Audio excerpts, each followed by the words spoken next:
یوں بھی ہوتا ہے اکثر کہ دل کو لاکھ سمجھانے کے بعد، بے شمار ضبط کرنے کے بعد دل تھکنے لگتا ہے۔ یوں محسوس ہوتا ہے جیسے اب کوئی راستہ باقی نہیں رہا، جیسے سب ختم ہو گیا، جیسے اب کچھ بھی بدل نہیں سکتا۔ شاید ہم تکلیف کی اس آخری حد پہ ہوتے ہیں جہاں یا تو معجزوں کی شدت سے طلب ہوتی ہے یا آخری سانس کے ٹوٹ جانے کا ڈر ہوتا ہے۔ تب دل مصلحتوں کو جاننے پر بھی آمادہ ہوتا ہے اور انہیں تسلیم کرنے سے بھی گھبراتا ہے، اور اس گھبراہٹ میں کھو کر ہم بھول جاتے ہیں کہ وہ ایک ذات ہے جو ہمیں یہاں تک لائی ہے۔ اس نے آگے کی بھی منصوبہ بندی کر رکھی ہے، اور جہاں صبر ساتھ چھوڑ دیتا ہے وہاں اللہ کن سے نواز دیتا ہے۔ وہ ماضی دیکھ کر نہیں، نیت دیکھ کر عطا کرتا ہے۔ وہ یہ نہیں کہتا کہ اب دوبارہ سے کیوں آئے ہو، وہ تو کہتا ہے اب آ ہی گئے ہو تو میرے پاس بیٹھ جاؤ۔ وہ یہ نہیں کہتا کہ پھر سے وہی کہانی لائے ہو، وہ تو کہتا ہے اب لے آئے ہو تو تسلی سے ساری کہانی سناؤ۔ وہ تو کہتا ہے اب اتنی مدت کے بعد جو دیدار کروایا ہے تو بس جو سنانا ہے سناتے جاؤ۔ وہ تو کہتا ہے اب اگر پکار ہی رہے ہو، اب اگر میرے پاس آ ہی گئے ہو تو اپنی اس میٹھی آواز میں میرا نام دہراتے جاؤ۔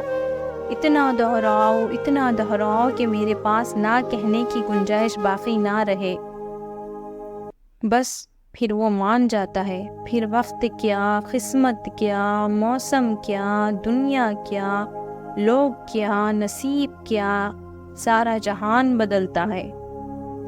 معجزے تب ہوتے ہیں جب ہمارے الفاظ ناکام ہو جاتے ہیں، اور الفاظوں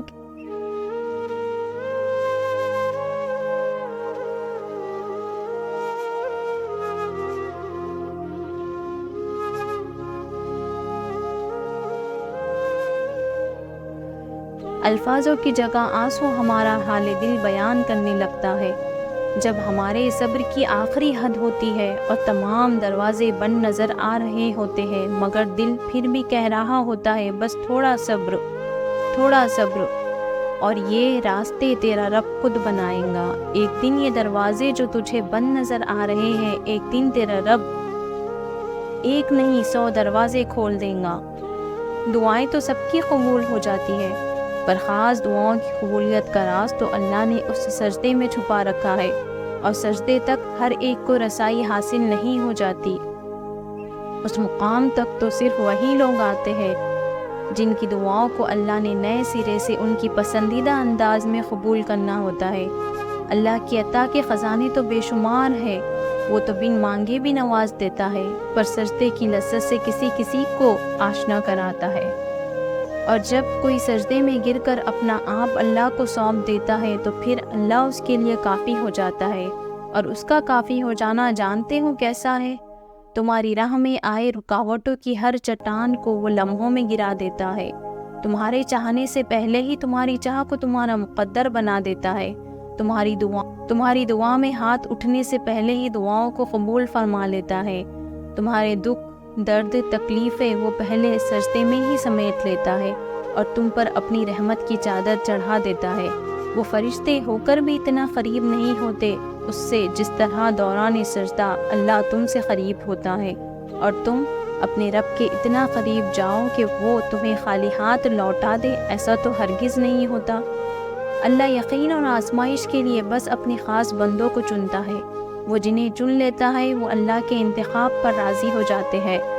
پھر ہم ہر اس سانس پر یقین رکھتے ہیں جو اللہ نے ہمیں خود تک لے جانے کے لیے دی ہے۔ پھر ہم خود کو معاف کرنا سیکھ جاتے ہیں۔ پھر ہم اللہ کے فیصلوں پر اپنا سکون تلاش کر لیتے ہیں۔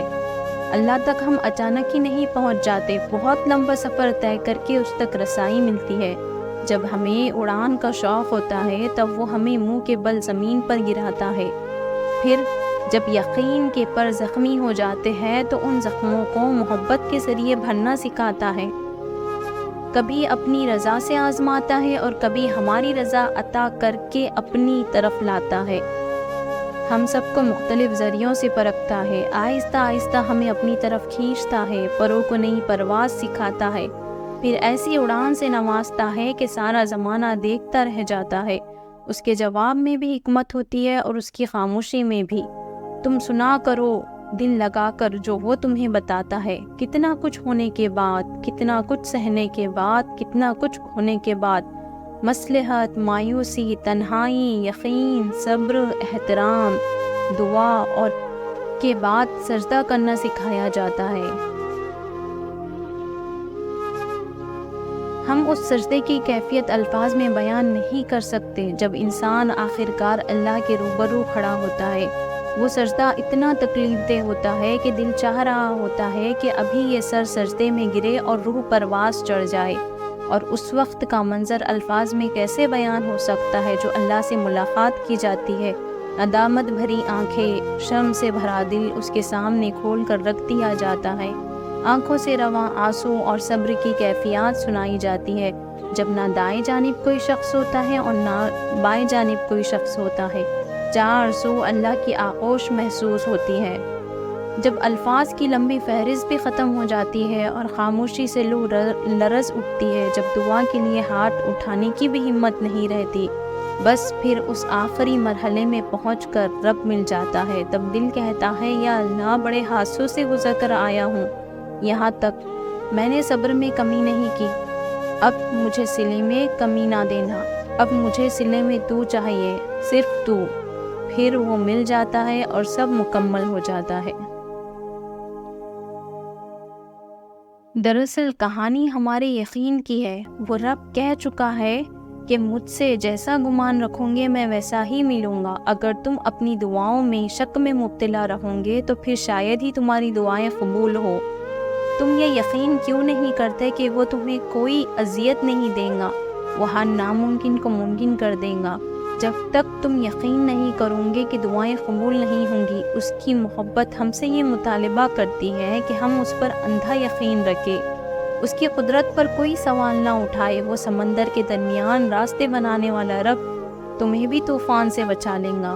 وہ کشتی نوح کو پار لگانے والا رب تمہیں بھی ڈوبنے نہیں دے گا۔ وہ آگ کو ٹھنڈا کرنے والا رب تمہیں بھی آزمائش سے نکال دے گا۔ تم یقین تو کرو، تم سوال تو کرنا چھوڑو اس کے کن پر، اور پھر تم دیکھو گے کہ وہ سب جو تم دیکھنا چاہتے ہو، اللہ تمہیں تمہاری دعاؤں سے آزماتا ہے۔ وہ ہر اس چیز سے آزماتا ہے جو تمہاری دعاؤں کا حصہ ہوتی ہے، کیونکہ دعاؤں میں وہی چیز ہوتی ہے جو ہمیں سب سے زیادہ پسندیدہ ہوتی ہے۔